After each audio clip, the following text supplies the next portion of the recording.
Welcome back to the Reed Report, where we will be going over week 1 of the NFL preseason. That's right, football is back. Not officially back because it's the preseason and it's not the regular season yet.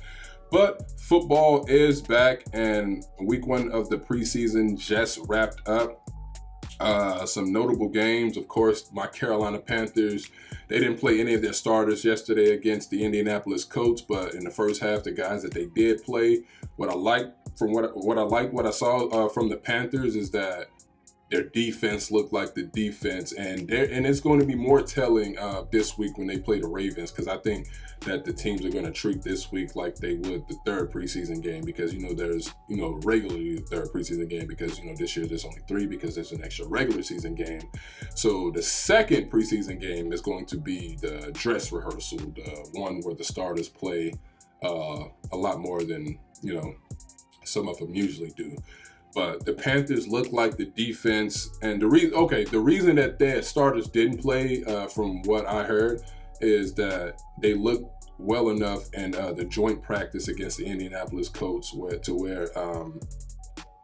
my guy named Matt Rule, the head coach, decided, okay, they're going to take a rest in this game, and we'll let the second string guys get at it. But like I said, the second string guys look really good. The defense look like they're going to get after it more this year. They look like they're going to apply more pressure, because Carolina was just terrible in sacks last year. They could not pressure the quarterback at all. Not the worst, one of the worst teams on a third down defense, and it was just really like cringy to see. Every time I see a team lined up to go for it on third and long, third and mid, or third and short, I'm just like, this is automatic, because the Panthers cannot stop anybody there. You remember back in like 2013, 2014, and 15, they used to be known as the team with the great front seven. You know what I'm saying? Like, those guys on the line could get after it. That's now Washington. That's now the Washington football team.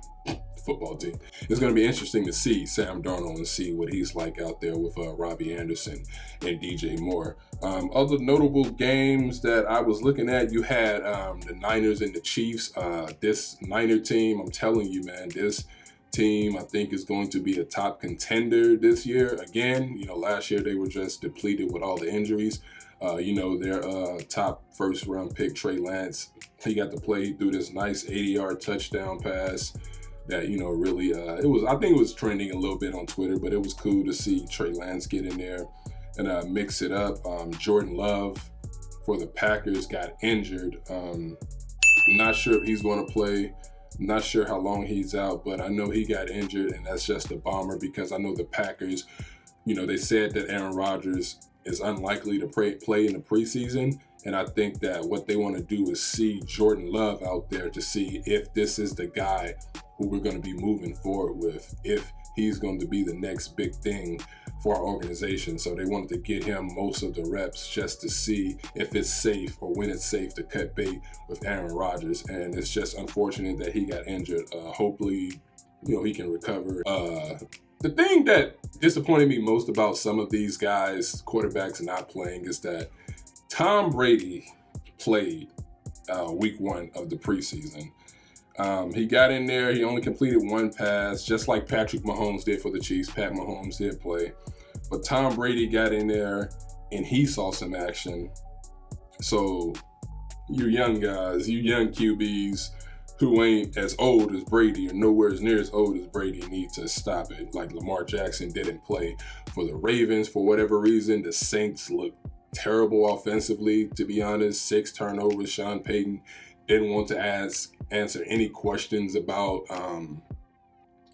Jameis Winston and Taysom Hill.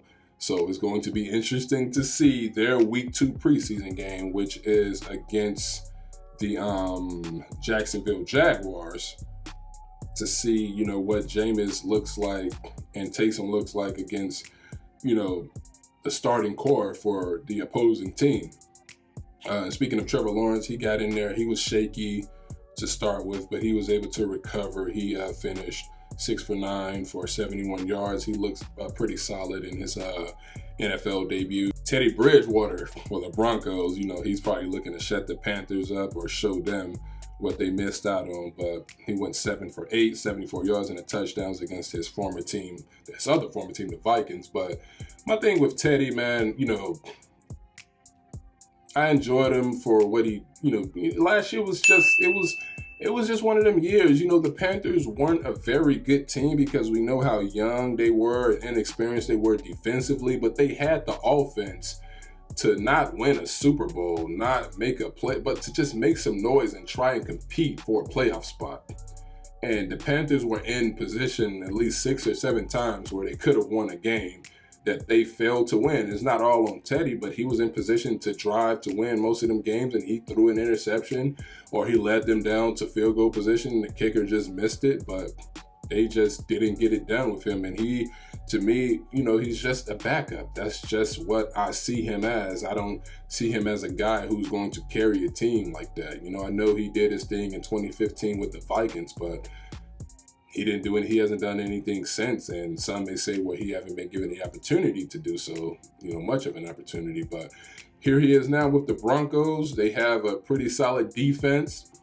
Let's see what Teddy can do. Let's see if he can, you know, show that the Panthers were wrong for going in the direction of Sam Darnold.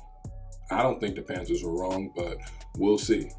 We will see. And, you know, my guy, Justin Fields, made his debut for the Bears. I think Fields is he definitely should be the starter, and I think he will be the starter for the Chicago Bears. He threw a touchdown, ran for a touchdown. Again, he was another one that was a little shaky coming on, but he was able to turn it around and eventually, you know, get comfortable with the game. And I think that's bad news for Andy Dalton, a guy who thinks that he has the starting position for this team locked up, and they just might give it to him, you know, to start with. But I think they've seen something from Justin Fields in this game against the Miami Dolphins to make them say, okay, we made the right pick. I'm just hoping that Sam Darnold, and I believe in Sam Darnold, and I hope Sam Darnold is going to deliver. I believe he's going to deliver because I do not want to be looking back saying, man, the Panthers passed up on Justin Fields. We could have had him. But my guy Sam Darnold will not be seeing ghosts in Carolina because he got his boy Robbie Anderson back. He got DJ Moore. He got Run CMC, my boy Christian McCaffrey. The Panthers are about to make some noise. Anyway, yeah, that was week 1 of preseason. It's good to have football back. We'll get into some more of that. I got some stuff coming up with fantasy football. I got a squad that I put together, so we're going to be doing some special things on this channel. Appreciate you guys for hearing me out. Thank you for listening. Be sure to like, share, comment, subscribe. Tell me what you guys think about week 1 of the preseason, what you're expecting from week 2. Until next time, peace.